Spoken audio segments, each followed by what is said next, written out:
সাবেক তত্ত্বাবধায়ক সরকারের উপদেষ্টা প্রয়াত সিনিয়র আইনজীবী ব্যারিস্টার মইনুল হোসেনকে গ্রেফতার করতে তার রাজধানীর বাড়িধারা বাসায় গিয়েছিল পুলিশ। এমন সংবাদ এখন বিভিন্ন গণমাধ্যমের শিরোনামে। জানা যায়, গত ২৯ জুলাই দুপুরে একটি মামলার ওয়ারেন্টের কাগজ নিয়ে কয়েকজন পুলিশ সদস্য বাড়িধারা ২২ দূতাবাস রোডের বাসায় যান। এ সময় বাসায় পরিবারের কোনো সদস্য ছিলেন না। পুলিশ সদস্যরা বাড়িতে থাকা কর্মীদের কাছে ব্যারিস্টার মইনুল হোসেনের অবস্থান জানতে চান।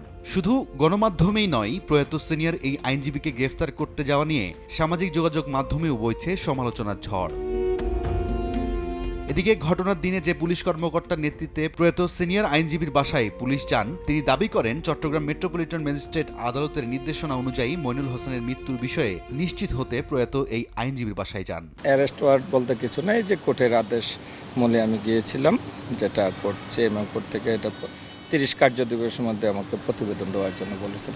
সেই মূলে ওনার মৃত্যু যাচাই করে একটা রিপোর্ট প্রতিবেদন দেওয়ার জন্য গিয়েছেন। গুলশান বিভাগের উপপুলিশ কমিশনারও করছেন একই দাবি। গ্রেফতারের জন্য নয়, আদালতের নির্দেশে তার মৃত্যু সনদপত্র নিতেই পুলিশ এখানে যায়।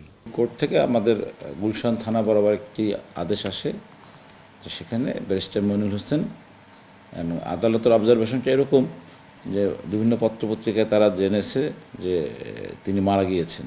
এটা একেবারেই নিশ্চিত হওয়ার জন্য থানা ভারপ্রাপ্ত কর্মকর্তাকে একটি নির্দেশ দিয়েছে তাকে রিপোর্ট প্রদান করার জন্য।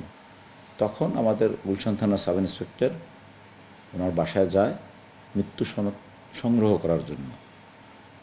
এটাকেই হয়তো কেউ ভুলভাবে ব্যাখ্যা করেছে।